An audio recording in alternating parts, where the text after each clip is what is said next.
मन का स्वरूप। मन विचारों का समूह है। जिस प्रकार आकाश में बादल इधर उधर घूमते तथा कड़कते रहते हैं, उसी प्रकार शरीर के स्थान विशेष में विचार घूमते रहते हैं। इनका आविर्भाव तथा तिरोभाव होता रहता है।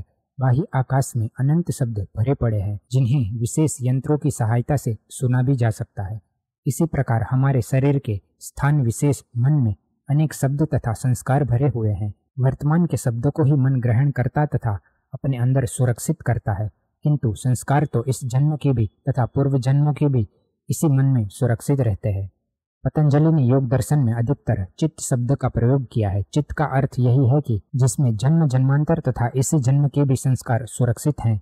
उनके आधार पर ही हमें यह वर्तमान जन्म मिला है तथा अगला जन्म भी इसी चित्त में निहित संस्कारों के आधार पर मिलेगा। अतः पतंजलि इसी चित्त को सर्वथा शुद्ध करने का उपदेश देते हैं। पूरा योग शास्त्र इसी कार्य के लिए है। चित्त की पूर्ण शुद्धि का अर्थ है उसका पूर्णतः निरुद्ध हो जाना, सभी कार्यों से उपरत हो जाना। शरीर से कार्य करते हुए भी मन पर उनकी कोई छाप न पड़ना। यह कार्य कठिन तो अवश्य है, किंतु असंभव नहीं। चित्त ही हमारे अगले जन्म का निर्धारक है, किंतु योग द्वारा पूर्णतः निरुद्ध हो जाने पर मृत्यु के समय वह नष्ट हो जाता है तथा जीवात्मा के साथ नहीं जाता। जीवात्मा मुक्त हो जाता है, जीवन मरण छूट जाते हैं। चित्त की अनिरुद्ध अवस्था का नाम ही मन है। मन सर्वदा चलायमान है। इसमें निरंतर विचारों का उद्भव तथा तिरोभाव होता रहता है। मन के विचार ही व्यक्ति को शुभाशुभ कर्मों में प्रेरित करते हैं। विचार शुद्ध होंगे तो हमारे कर्म भी शुद्ध होंगे। अशुभ तथा अशुद्ध विचार हमें नीच कार्यों की ओर ही प्रेरित करेंगे। पतंजलि इसी मन को शुद्ध तथा स्थिर करने का उपाय बतलाते हैं।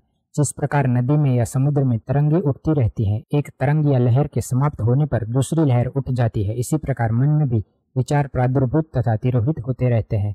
योग दर्शन के भाष्यकार व्यास जी मन की उपमा नदी से देते हुए कहते हैं, चित्त रूपी नदी दोनों ओर बहती है। वह हमारे कल्याण का भी कारण है तथा यही हमें पाप कर्म में भी प्रेरित करती है। जो कैवल्य के संस्कारों से युक्त तथा विवेक रूपी प्रवाह वाली है, वह कल्याण के लिए है, तथा जो सांसारिक विषयों से युक्त अविवेक विषय वाली है, वह पाप की ओर ले जाती है।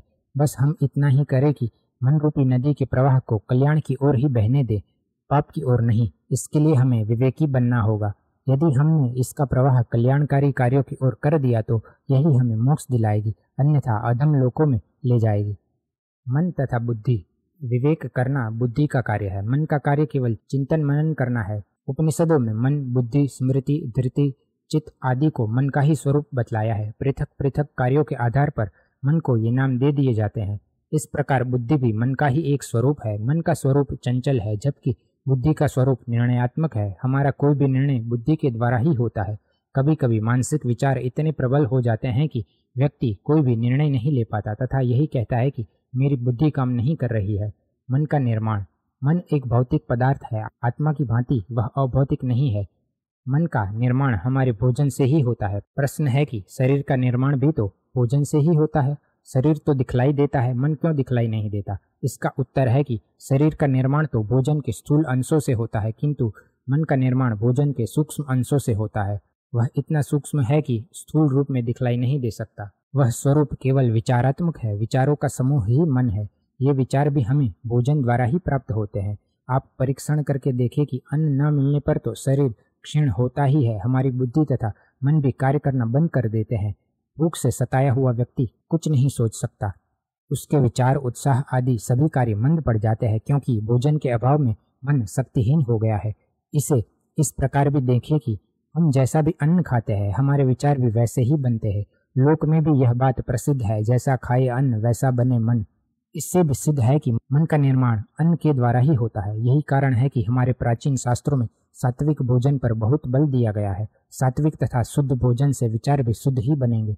राजसी भोजन से राजसी तथा मद्य, मांस, अंडे आदि राजसिक तथा तामसिक पदार्थों से हमारे विचार भी तामसिक ही बनते हैं। संसार में अनेक अपराधों का कारण तामसिक भोजन ही है। वर्तमान में तामसिक भोजन के परिणाम स्वरूप ही संसार में झगड़े, मारपीट, हत्याएं, बलात्कार, चोरी, जारी, घोटाले आदि बढ़ते जा रहे हैं। इससे मानव का स्वभाव ही हिंसक होता जा रहा है। सहानुभूति, प्रेम तथा दया उसके मन से निकलते जा रहे हैं। 3 गुण सत्व, रजस तथा तमस, ये तीनों गुण प्रकृति के ही है। प्रकृति से निर्मित होने के कारण हमारा शरीर भी त्रिगुणात्मक ही है। हमारे शरीर के प्रत्येक अणु में सत्व, रजस तथा तमस की गति चल रही है। सत्व गुण हमारे जीवन को संतुलित रखता है, रजस गति देता है। इसके कारण ही हम अपने जीवन में नाना प्रकार के अच्छे बुरे कार्य करते हैं। तमस आलस्य तथा किंग कर्तव्य विमूढ़ता का जनक है। ये तीनों गुण ही हमारे जीवन की तीनों अवस्थाओं जागृत, स्वप्न तथा सुसुप्ति से भी संबंधित है। सत्व गुण की प्रधानता में हम प्रसन्न, सजग तथा बोधपूर्ण होते हैं। हमारी प्रवृत्ति शुभ कार्यों की ओर होती है। रजस की प्रधानता में हमारी इच्छाएं, वासनाएं तथा उत्तेजनाएं बढ़ जाती है। स्वार्थ, हिंसा, ईर्ष्या, द्वेष, काम, क्रोध, लोभादि विचार इसी के कारण होते हैं। रजोगुण से अहंकार तथा विषय भोगों की वृत्ति प्रबल होती है, जबकि सत्वगुण से वैराग्य भाव उदित होता है। तमोगुण में आलस्य तथा प्रमाद रहता है। वर्तमान स्थिति। वर्तमान समय में इस आपाधापी के युग में व्यक्ति को दो की चिंता सर्वाधिक है। यह भी कह सकते हैं कि ये दो तत्व ही उसके मन मस्तिष्क पर छाए रहते हैं। वह संपूर्ण जीवन इनकी प्राप्ति तथा अभिवृद्धि में ही गुजार देता है, तथापि उसकी तृप्ति नहीं होती। कौन से हैं ये तत्व? पद तथा धन।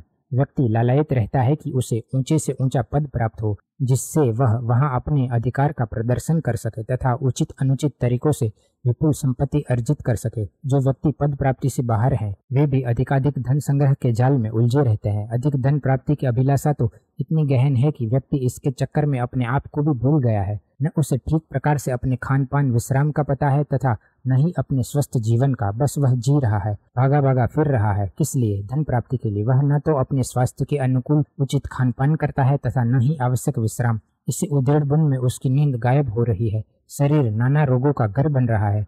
गीता में श्री कृष्ण कहते हैं कि आहार विहार, सोना जागना तथा अन्य कार्य उचित मात्रा में करने पर ही स्वस्थ रह सकते हैं, अन्यथा नहीं। यहाँ तो सभी कुछ उल्टा है।